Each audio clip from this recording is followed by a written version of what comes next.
Hello, welcome back. We are just getting everything set up to prime the Savage Core, Beyond the Savage Core Temple of the Golden Heart figures. Got everything I need. One, we've got all our figures. Sticky tack.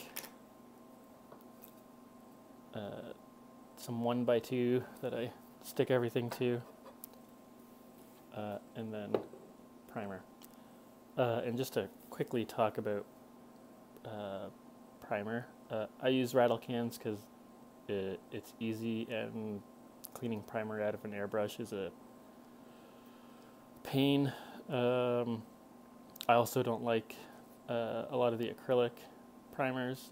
If you have access to them, you can use them. They can brush on, they can spray on. I just like these. I also paint large quarter scale model kits, and using these primers, it's cheaper and goes quite a bit further than a small bottle of like acrylic primer. This primer is also way more durable than acrylic. This one happens to have a 10-minute dry time, but because it is a lacquer based primer, there are right here sort of temperature ranges and humidity range that if you use this outside of, it won't cure properly. It is not, it's probably less than 10 Celsius where I am. However, I'm just going to spray this outside and bring everything back inside. It shouldn't be a problem.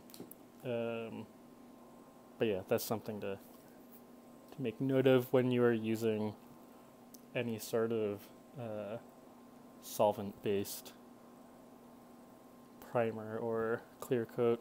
If you use a clear coat outside of its temperature range, it can go cloudy. But yeah, so let's start sticking some stuff to pieces of wood.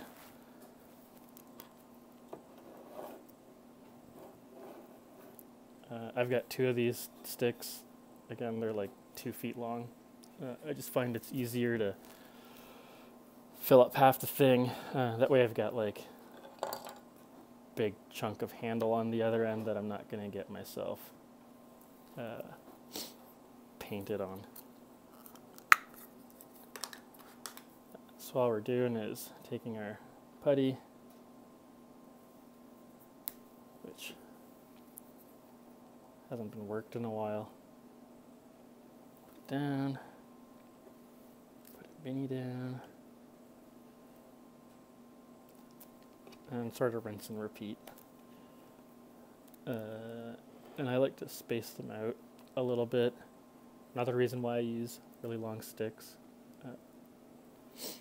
I like having like basically a full mini's worth of space between everyone. That way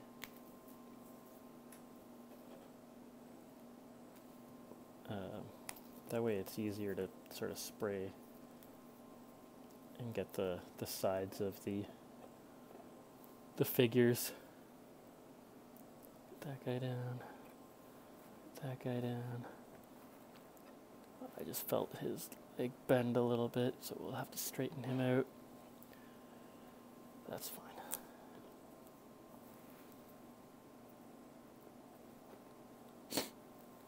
Let's see here. That guy. These are probably spaced too far apart.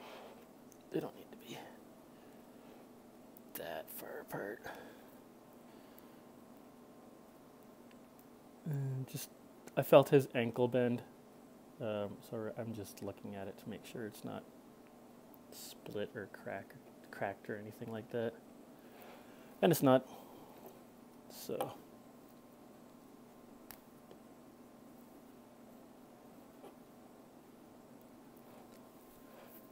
If it was, we could just stick a pin in it and glue it back together and be good to go. Okay, and so this will be all the Maxzan figures. That's that. Put those guys over there. Grab the next piece of wood.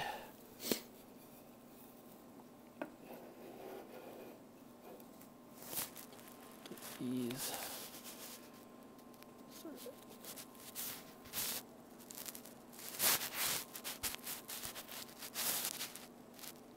You don't need very much of this sticky putty there.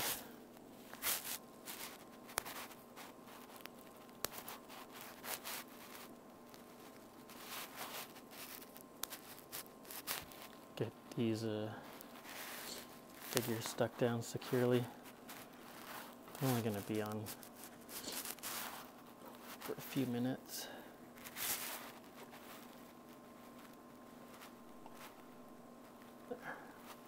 See. Good.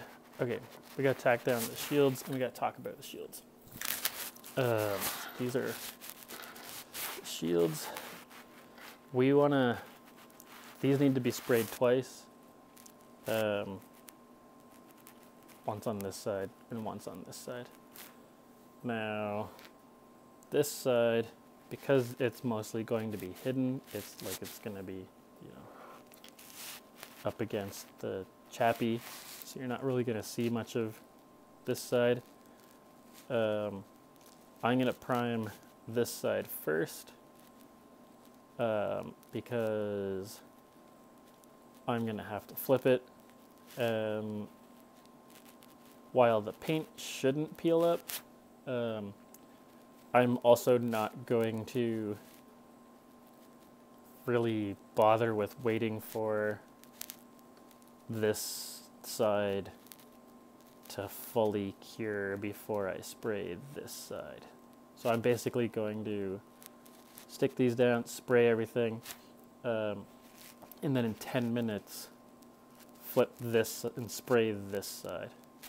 And while the primer dries in 10 minutes,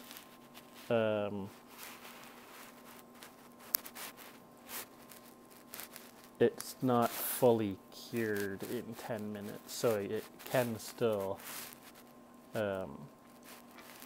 peel if you're not too careful with it.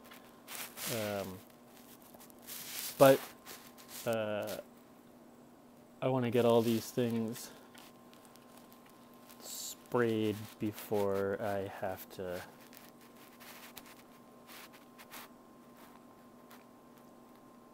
go do work, like job work type stuff. So I want to come home, or I work from home, so not come home. When I'm done work, I want all of this stuff to be fully cured. That's sort of the best way to prime things. Prime them before you go to bed, before you go to work, before you go away for a weekend. That way when you get back, everything will be fully cured. And your primer will be super durable, and won't have to worry about making a mess of it. One other thing that we didn't go over is washing. I have noticed that Lucid Eye and Footsore and a few other manufacturers, Zombie Smith and you know, World of Twilight and Warplock. I have a feeling they are all using baby powder or talc powder as a mold release. if you're doing like resin casting, some people are using like baby powder like products for mold releases. More often than not, people still use like a spray lubricant as a mold release. I think most metal casters use talc, and if they use a lot of it, the surface will be needing to be cleaned. And I haven't had to do that too much with the Lucid Eye miniatures. You'll know very quickly because parts won't glue together properly. Fortunately, most of this is all one cast minis. If you, it also won't prime very well. The powder will just sort of dissolve, and then the paint will not be bonded, or the primer won't be bonded to the actual mini itself. The best way to clean these, talc and baby powder are fairly water soluble, so really you just need to dump these in some hot water and swish them around. And if there's any powder on them, it'll just come off. If it's really aggressive and you're having problems either gluing or getting primer to stick, you may need to just get like an old toothbrush and soap and water. If it's like a liquid sort of lubricant that's being used for the mold release, there are a lot of industrial degreasers. You could use acetone. That'll take everything off and not damage the mini because it's metal. Don't do that for resin or plastic because you'll turn your mini into a puddle of goo. But there's also like in the States there is Purple Power. It's called something different in Canada. I don't know what it would be called over in the UK or Europe. And it's just an industrial degreaser. You can throw everything in there, let it sit overnight. You don't have any, there's no elbow grease required. You just take the stuff out of the degreaser and then rinse them off, and then you can reuse the degreaser for the next time you need to degrease stuff. These minis are fine. They don't need any cleaning. I don't think I've ever cleaned any of the Savage Core stuff. Some of the Elf King range needed a bit of cleanup. Again, that was just throwing minis in water and letting them soak. I didn't wash or scrub or use soap or anything like that. I just let them soak in water for 15 minutes or so. Yeah, anyway, we will get the camera set up outside so we can get this stuff sprayed. And then once it's all fully cured, I'll do just a quick actual look at them. We'll be able to look at the minis. They're kind of hard to look at when they're shiny. Yeah, so we'll do that. One other thing to note with these primers, these are dangerous. Don't do dumb things with them. To get these primers, any sort of rattle can primer to work really well, you really have to shake the piss out of this. It probably says somewhere in here how long to shake it for. This is a new can and has probably been sitting on a shelf for a while. So I'm gonna shake the holy hell out of it for, it's right here too.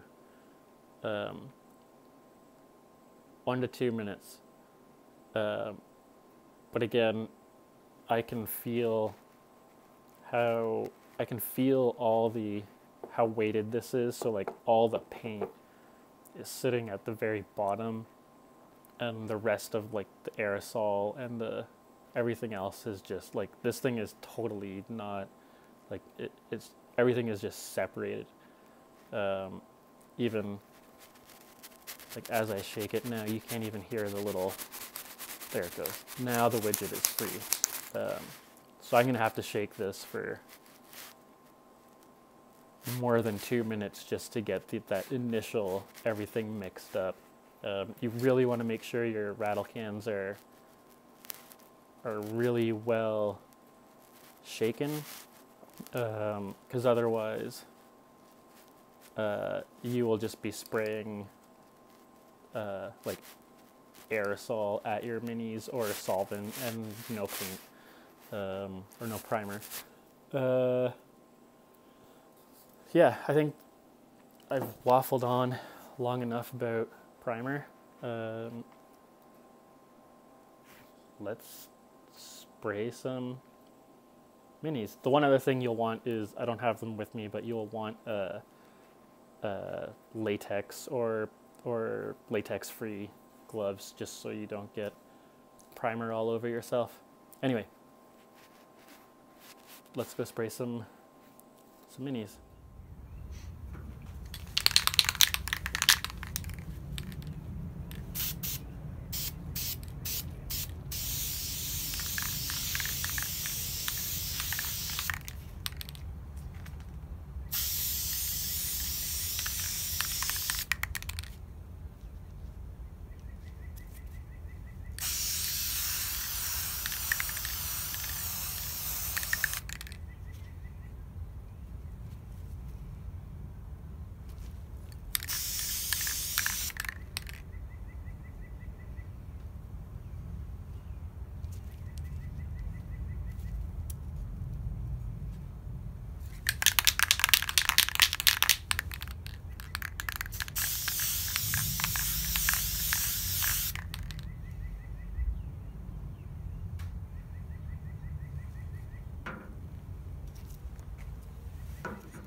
Okay, well, it's been about 30 minutes since primed everything.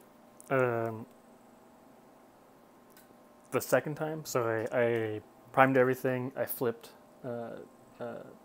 these things over about 15 minutes after. Basically, I had a cup of coffee, flipped these over, primed everything again, then went about my day. And it's about 30 minutes after that priming, the second time, that we've now got everything is primed, and I will let these cure up for the day, start filming, painting these guys tonight. So we can start looking at some actual detail now that it's easier to see. So here is surface detail of one of these shields. Really, really liking what this is. And then you can see the back. Primer didn't fill every little nook and cranny. That's not a problem. And then there's that little dot there is also where it probably lifted when I took it off the sticky putty. That's fine though. I'm gonna have to scrape that little hole out down to the metal anyway to get a really good glue join, but I really like the look of that. It's gonna look so good when you get a whole bunch of metallic paint all on that. I think this one's a different pattern. Also looks really cool. Looks like I've got 3 of these skull ones and just one of this one. Cool. And then this one is just some sort of, I don't know, fur texture. That's those. Let's look at, I'm gonna grab this adventure module, open it up so that I can see the names of the characters so that I call them by the right name.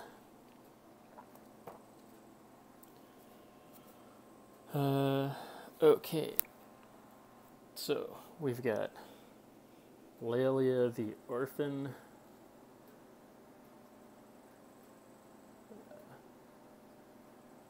looks real good.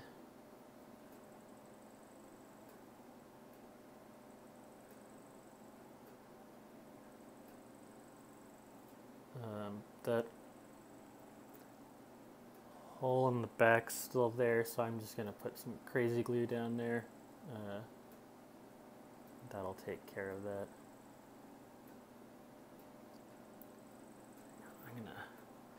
I'm gonna reorientate my table here so that I can get some better light. Fortunately,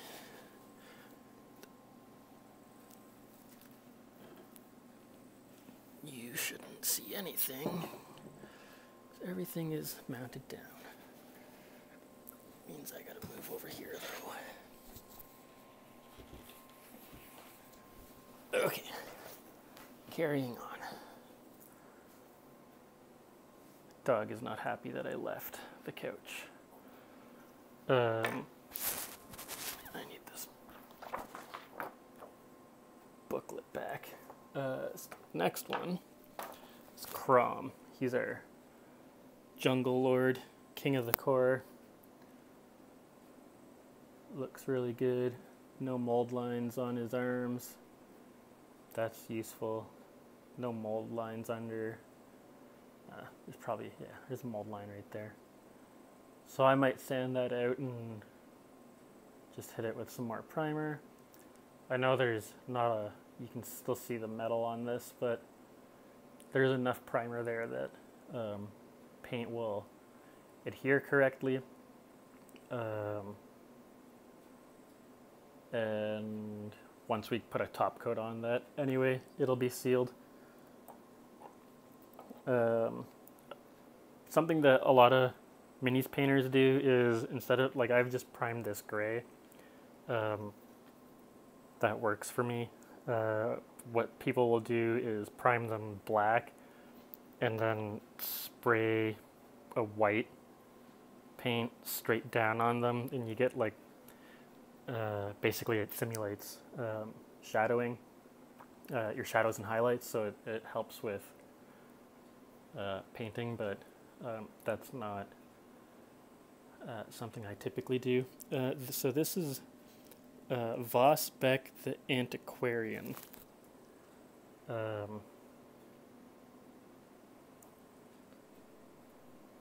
I guess somewhat your Lara Croft, Indiana Jones type of person. Again, I don't see too many mold lines. So that one's not bad. I'm roughhousing these a little bit harder than it should be, with like the primer having just dried off. Probably just want to let these sit for a few hours to fully cure up. It's also the weather's not super good for priming where I am, so it's probably going to take a little bit longer to cure. This is Sol Rotor, the Dilettante. Again, looks super cool. I did miss another mold line right down his thigh. So that'll be another. I'll just quickly sand that out or scrape it down with back of a knife and reprime it. It's got a little stringer of dust from outside on his head. No problem.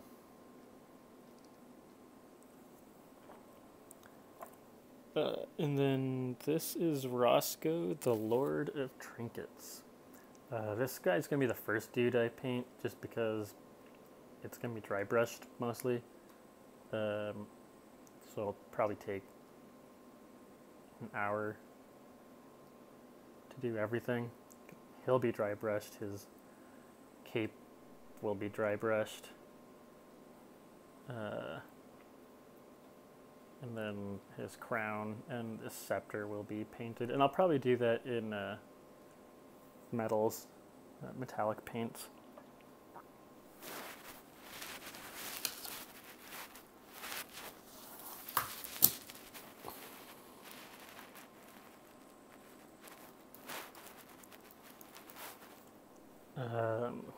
Next up is the golden one.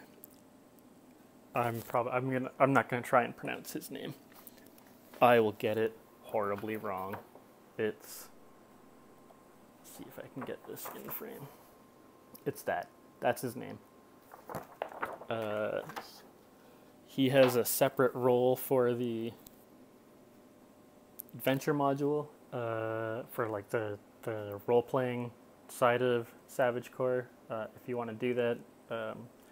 Otherwise, he is the boss figure for the Maxzan, and he is excellent looking. Sweet skull face. Lots of bird feather headdress. I didn't notice any mold lines.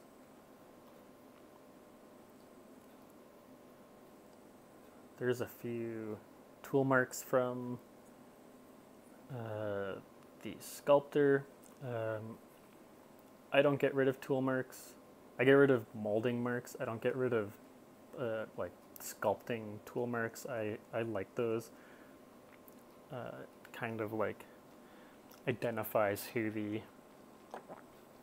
sculptor is, really, when you can see like the artifacts of their creative process. Okay, and then these are the Maxzans. Also in the role-playing module, they are called the Fallen Heroes. And again, they look badass. Or I guess as badass as you're gonna get for little toy soldiers.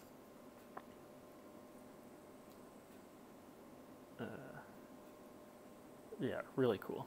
These ones are going to be fun to paint.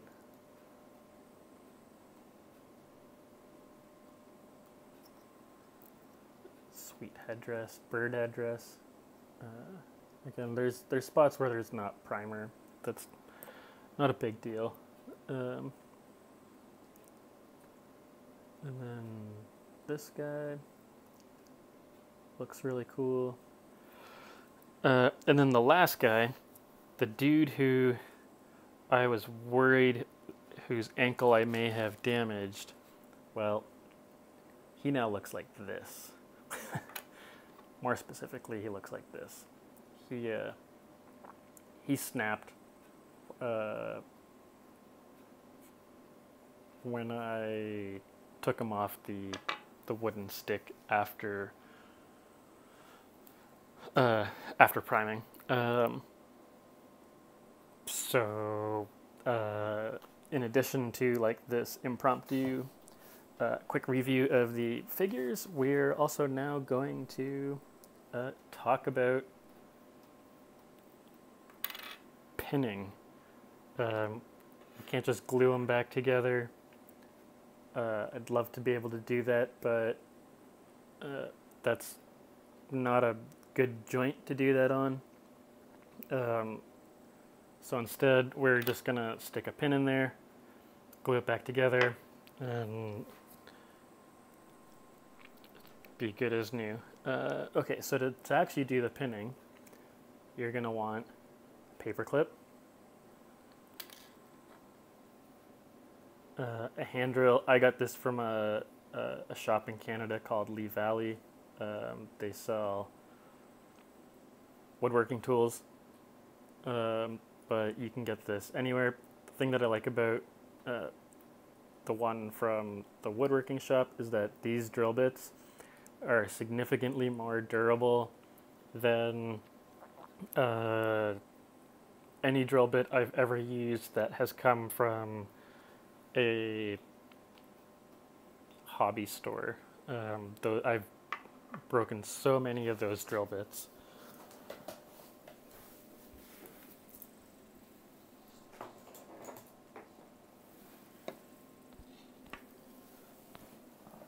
The other thing you're going to need, we're going to need these things again. We're going to need our glue.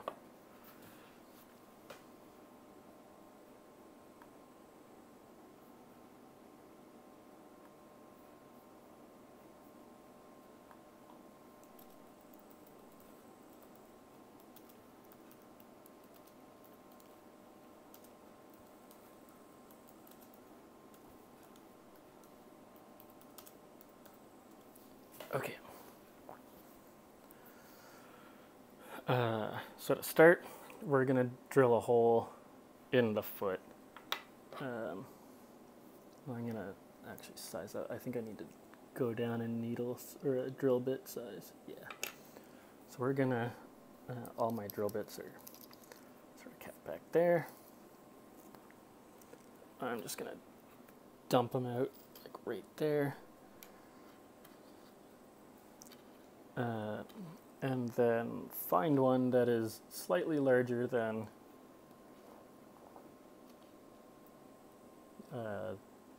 this guy.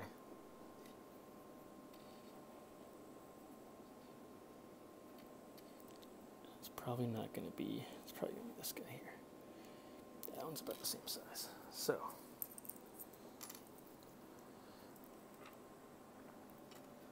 we will do a quick swap.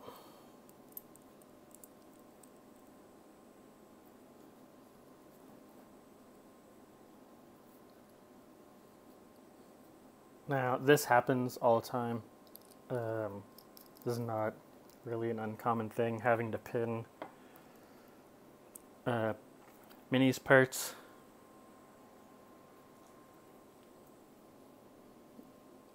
If you've got any multi-part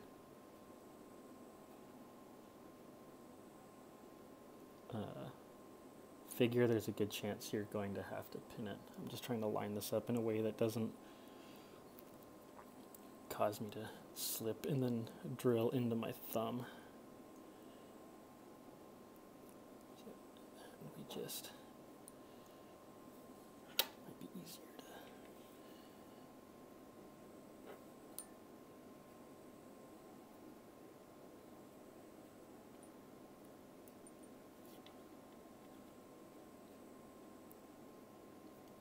So sometimes this can be somewhat, just see that one came from a hobby store.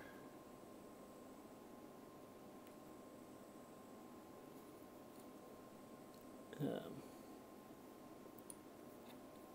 right, we're going back to the big one because it was stronger.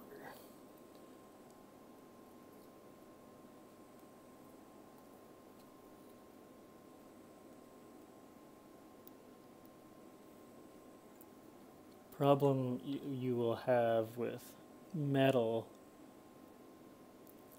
is that it's a little bit trickier to drill into. Some casters like to use really hard metal.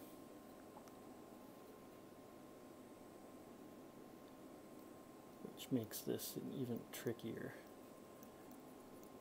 process.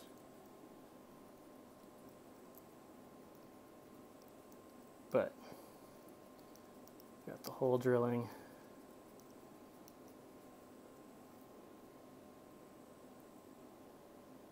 Kind of see it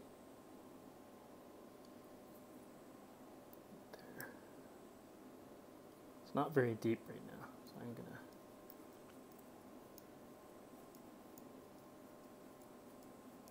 just drill down. Doesn't have to go very far, just far enough to get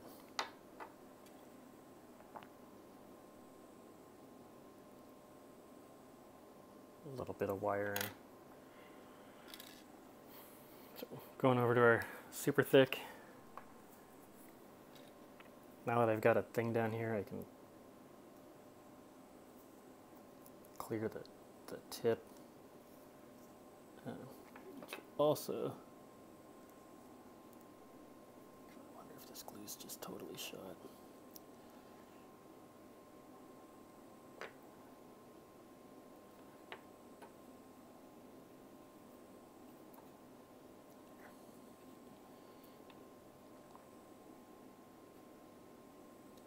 There we go.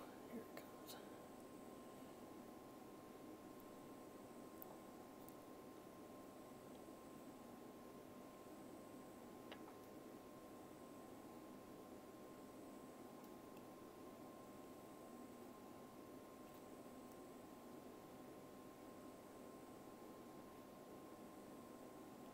Okay. So, just dot of glue.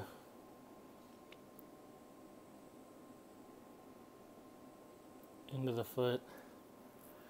Clip that down in a second.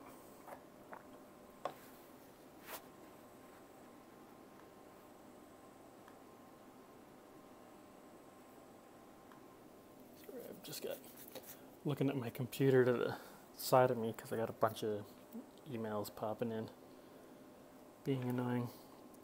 Okay, now get this in front of the camera. This is the brake. I've got to line this up with that.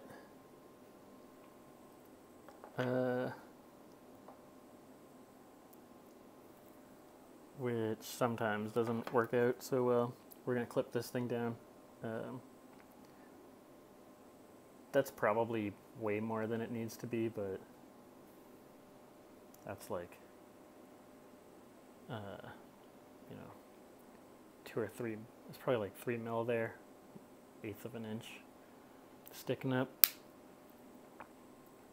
Way more than we need, but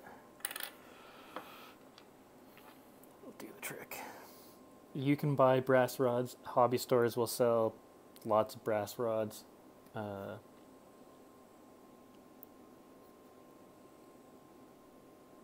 They're much stiffer than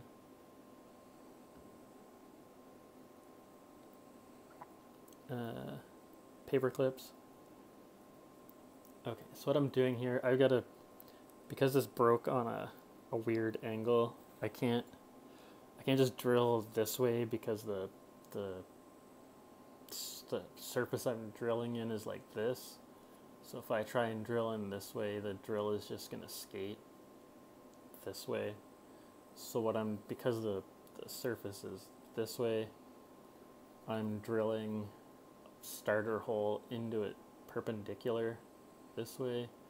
Once I get in a little bit, then I'll be able to bring the the drill bit this way and then drill up.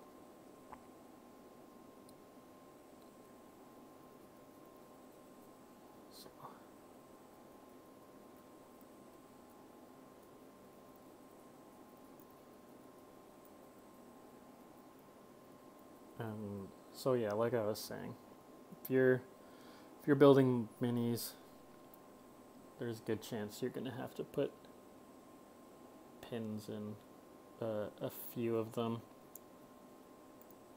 just to, especially if they're multi-part minis.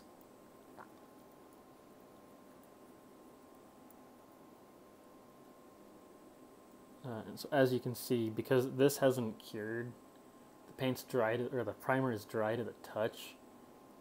It is not cured. It's basically all the solvent in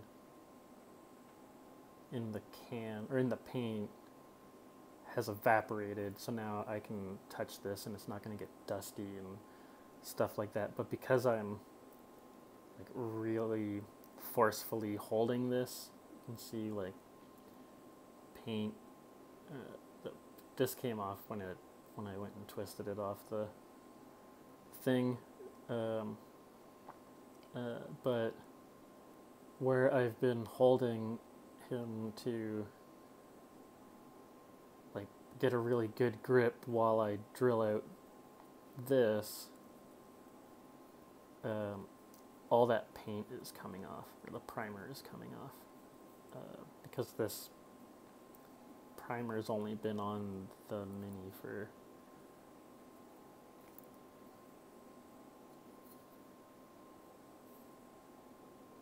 not even an hour.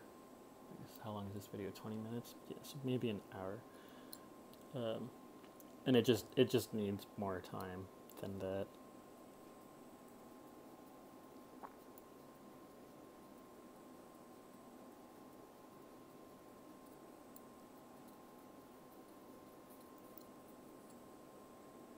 So it's all over my thumb now.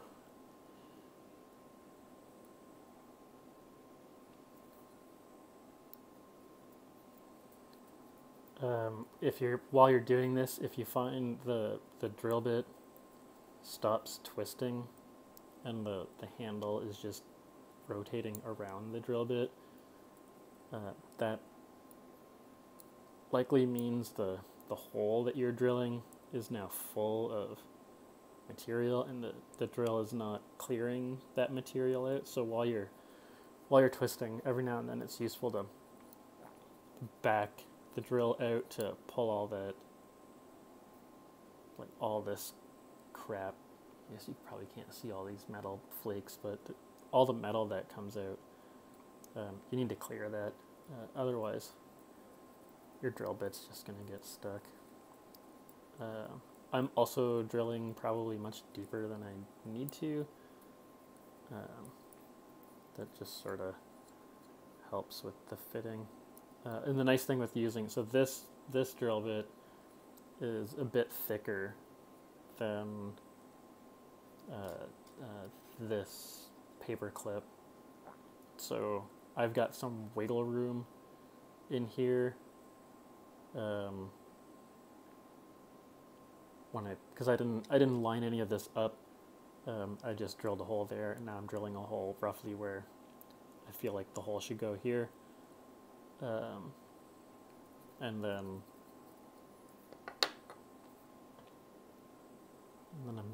we're putting a pin in it, and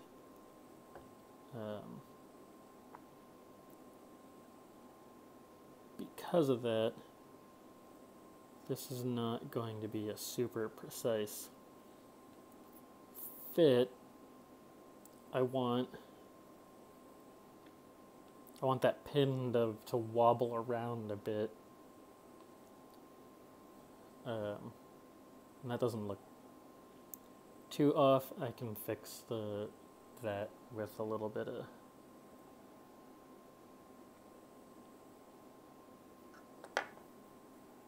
filler, or this super thick glue will probably do the job.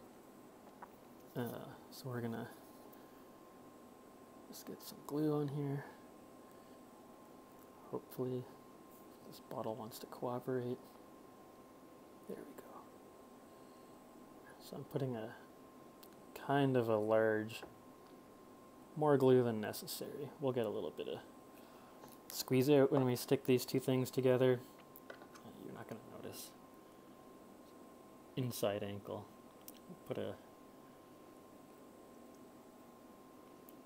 We'll put a shrubbery around them. So we did get a little bit more squeeze out than I want, which is fine. We'll just use the other half of our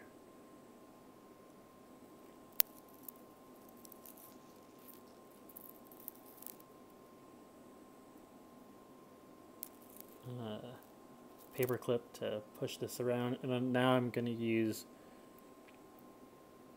move all this squeezed out glue to where this split is. That way I can use it as a filler, because this stuff has a fairly long working time before it cures. I could spray it with like a water or some other sort of like CA activator, which would cause it to kick off and cure faster. But I want to use the sort of gel-like property of this glue to act as a seam filler. So I'm just using this paper clip to push this glue around. That way you won't notice that seam as much, and we'll stick like some grass tuft right there, and if it's looking real bad. But that should do it. Put that on something that's not this little table. Done. He is back together. Probably better than new, because he's got a fancy strong ankle now.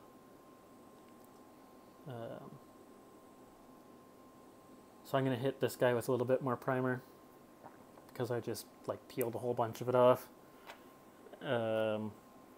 We don't need to reshoot that. And then I will do the same with this. I'm basically going to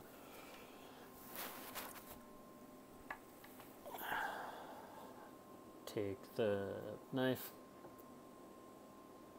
scrape down some of this, so you can see that the primer is just flaking off right now, and that's, again, it's not cured. So that should sort that out.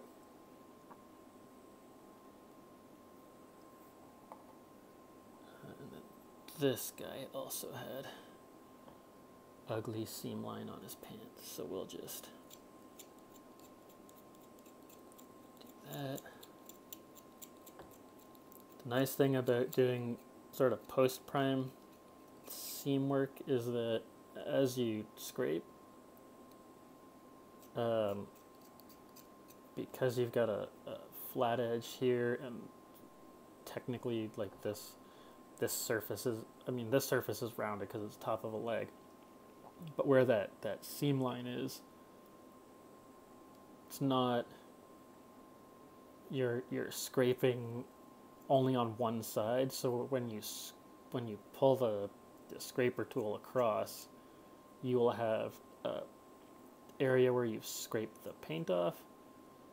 You will have that seam, so that wherever it's going to step a little, then there's going to be the paint that your scraper tool missed. So as you are scraping, you know the seam line goes away, because if your tool is able to scrape both sides of the seam line and also remove the paint that's in the seam line, you have flattened out that surface. So that's just an easy way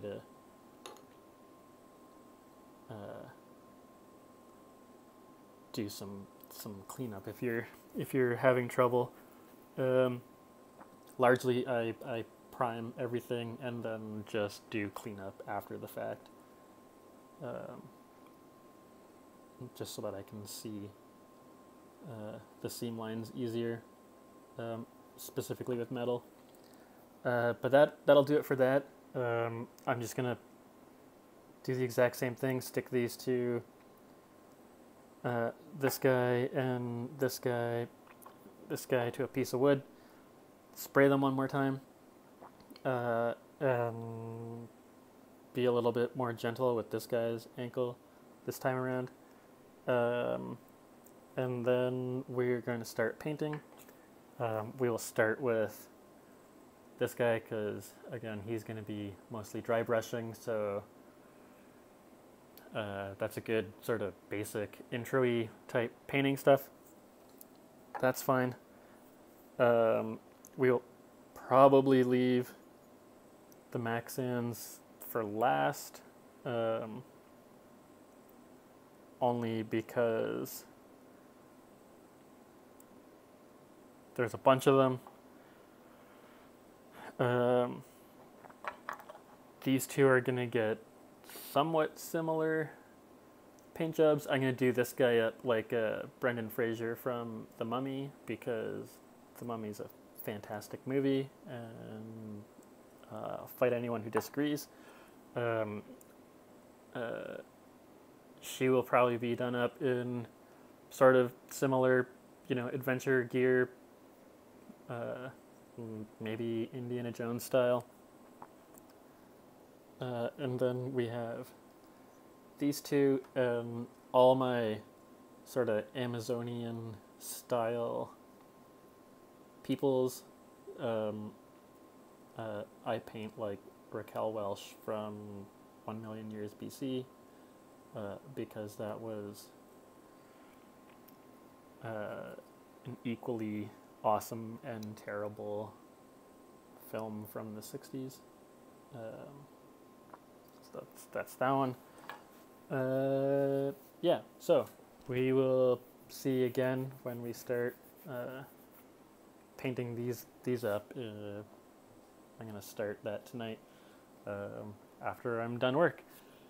Anyway, if you've got other questions, let me know, and we can go over them, get that stuff answered up for you.